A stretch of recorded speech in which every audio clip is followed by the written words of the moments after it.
Menulis itu adalah suatu kegiatan berkomunikasi dengan menggunakan bahasa tulis. Menulis merupakan rangkaian kegiatan mengungkapkan dan menyampaikan gagasan, kegiatan atau pikiran kepada masyarakat pembaca agar pembaca dapat memahaminya. Dalam hal ini, orang yang melakukan pembuatan menulis dapat disebut penulis. Hasil pembuatan itu disebut tulisan, lalu memahami tulisan itu disebut pembaca. Untuk mencapai kesuksesan berkomunikasi melalui menulis, penulis harus mengungkapkan dan menyampaikan gagasannya dengan menggunakan bahasa yang efisien dan efektif. Selanjutnya itu adalah teknik menulis. Jadi dalam menulis itu pengetikan harus diatur sedemikian rupa agar diperoleh hasil yang maksimal, seperti hasil ketikan itu 4 cm dari pinggir kanan dan atas dan 3 cm dari kiri dan bawah. Untuk alinea baru diketik menjolok ke dalam sebanyak 7 ketukan. Angka 10 ke bawah harus ditulis dengan huruf, kecuali menyatakan seperti satuan ukuran seperti kilogram, meter, sentimeter, dan ukuran-ukuran lainnya. Dan untuk penulisan halaman itu diberi nomor angka biasa. Nomor halaman ditempatkan pada bagian atas sebelah kanan, kecuali halaman untuk bab baru ditempatkan di bagian bawah. Nomor halaman untuk bagian awal seperti halaman judul, kata pengantar, daftar isi, dan daftar tabel itu menggunakan huruf Romawi kecil ditempatkan di tengah bagian bawah, dan judul bab itu ditulis dengan menggunakan huruf besar di tengah bagian atas. Nomor bab menggunakan angka Romawi besar. Dan apabila dalam penulisan karya ilmiah itu digunakan atau dimasukkan kutipan dari buku atau majalah ilmiah, itu isi kutipan harus sama dengan aslinya, yaitu baik bahasa, ejaan maupun tanda bacanya. Dan penggunaan bahasa Indonesia itu harus menggunakan bahasa Indonesia yang baik dan benar. Perhatikan ejaan, tanda baca, penggunaan kata, dan kaidah penggunaan bahasa Indonesia yang berlaku. Apabila ada tabel, berilah judul tabel, ada nomor tabel. Dan judul tabel itu diketik dengan menggunakan huruf kecil, sedangkan nomor tabel dengan angka biasa. Tabel yang berisi 3 kolom atau lebih itu diberi angka tabel. Dan selanjutnya itu ada daftar pustaka, itu diurutkan berdasarkan abjad nama pengarangnya. Penulisannya diharap harus lengkap, yakni nama pengarang, judul karangan, nama penerbit, tempat diterbitkan, serta tahun penerbitannya. Selanjutnya itu adalah notasi ilmiah. Jadi notasi ilmiah itu adalah catatan pendek untuk mengetahui sumber informasi ilmiah yang dikutip atau pencantuman sumber rujukan yang digunakan dalam satu karangan ilmiah. Manfaat notasi ilmiah yaitu adalah untuk memberikan kemudahan bagi peneliti maupun penerima atau penulis maupun pembaca untuk mengetahui sumber rujukan. Terutama jika diperlukan penelitian ulang atau penelitian lanjutan atau penulisan ulang di kemudian harinya. Notasi ilmiah itu terbagi menjadi beberapa, ya, seperti kutipan, teknik penulisan notasi ilmiah seperti footnote, body note, dan endnote, serta ada daftar pustaka. Notasi ilmiah terutama untuk digunakan dalam menulis kutipan. Ada beberapa aturan yang biasa digunakan untuk menulis kutipan. Cara pertama itu menggunakan singkatan atau catatan kaki pada halaman tempat kutipan itu berada. Cara kedua itu tanpa singkatan dan catatan kaki pada halaman tempat kutipan itu berada. Jadi untuk yang pertama itu kutipan dengan singkatan atau catatan kaki. Daftar keterangan khusus yang ditulis di bagian bawah setiap lembaran atau akhir bab karangan ilmiah. Setiap nomor kutipan itu diberi catatan kaki atau footnote di bagian bawahnya. Catatan kaki itu ditulis lengkap dengan terdiri dari nama pengarang, judul buku, nama penerbit, tempat diterbitkan, tahun penerbitan, serta nomor halaman yang dikutip.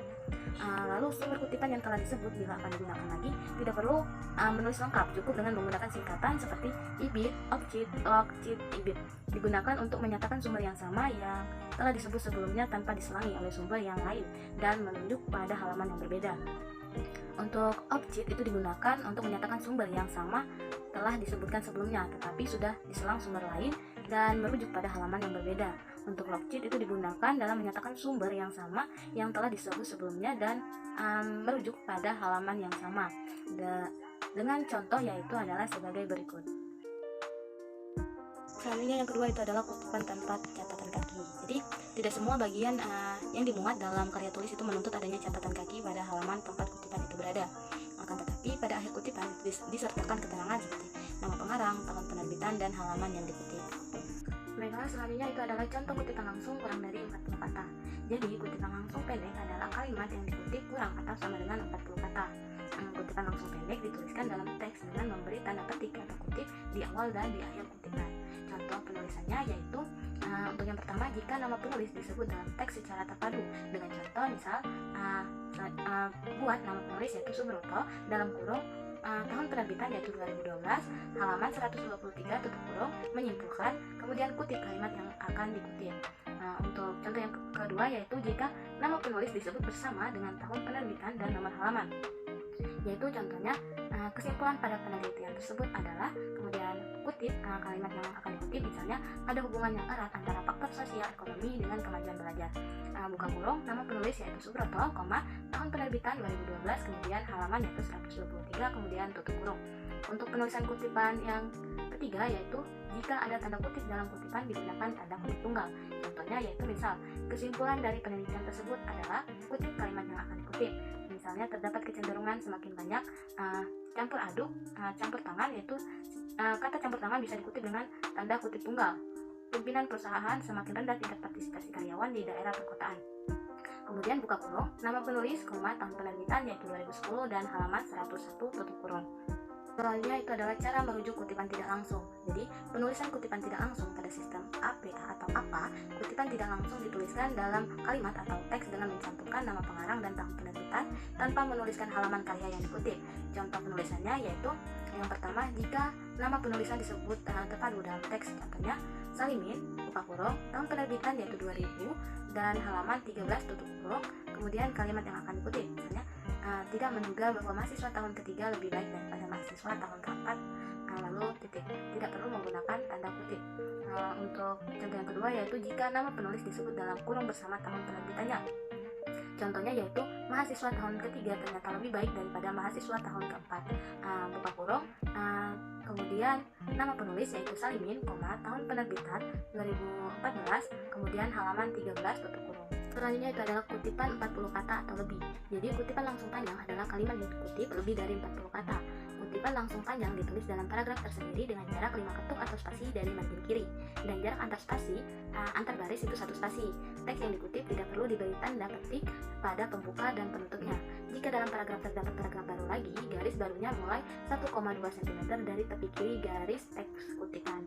Contoh penulisannya yaitu untuk yang pertama, jika nama penulis disebutkan dalam kalimat, misalnya agar pembelajaran bahasa Inggris mencapai tingkat komunikatif, masukkan nama penulis yaitu Waluyo, Kunardi, Sujoko, dan Nurkamto, masukkan dalam kurung itu tahun penerbit yaitu 2004, kemudian halaman 98 tutup kurung, menyatakan dalam kaitannya dengan kinerja guru dan siswa di dalam kelas, disarankan agar jumlah siswa dalam setiap ruang kelas bahasa Inggris tidak terlalu banyak, yaitu hanya antara 20 hingga 25 siswa. Hal ini penting agar setiap siswa memperoleh giliran melakukan tugas dan menerima balikan yang memadai dari guru. Di samping itu, kelas yang kecil memudahkan guru mengelola kelas, khususnya dalam mengontrol perilaku berbahasa siswa. Untuk selanjutnya itu adalah contoh penulisan kutipan jika nama penulis tidak disebut dalam kalimat. Misal, seorang pakar pendidikan secara rinci merumuskan pengertian minat dalam 3 batasan sebagai berikut, yaitu selektif, kedua perasaan yang berarti bagi individu terhadap kegiatan, pekerjaan atau objek yang dihadapi oleh setiap individu, dan ketiga kesiapan individu yang mengatur atau mengendalikan perilaku dalam arah tujuan tertentu. Kemudian buka kurung, masukkan nama penulis yaitu misal Capin, tahun penerbit yaitu tahun 2000, kemudian halaman yaitu 255 tutup kurung tanda titik. Selanjutnya yaitu adalah kutipan yang sebagian dihilangkan. Yang pertama itu apabila dalam kutipan langsung ada kata-kata dalam kalimat dibuang, maka kata-kata yang dibuang itu bisa diganti dengan tanda titik 3. Contohnya tanda kutip yaitu semua pihak yang terlibat dalam pelaksanaan pendidikan di sekolah, yaitu titik 3 diharapkan sudah melaksanakan kurikulum baru. Buka kurung, nama penulis yaitu Manan, tahun penerbitan tahun 2014, kemudian halaman yaitu 278 tutup kurung. Yang kedua yaitu apabila ada kalimat yang dibuang, maka kalimat yang dibuang diganti dengan 4 titik. Contohnya yaitu tanda kutip, gerak manipulatif adalah keterampilan yang memerlukan koordinasi antara mata, tangan atau bagian tubuh lain. Tanda titik 4 kali, yang termasuk gerak manipulatif antara lain adalah menangkap bola, menendang bola, dan menggambar.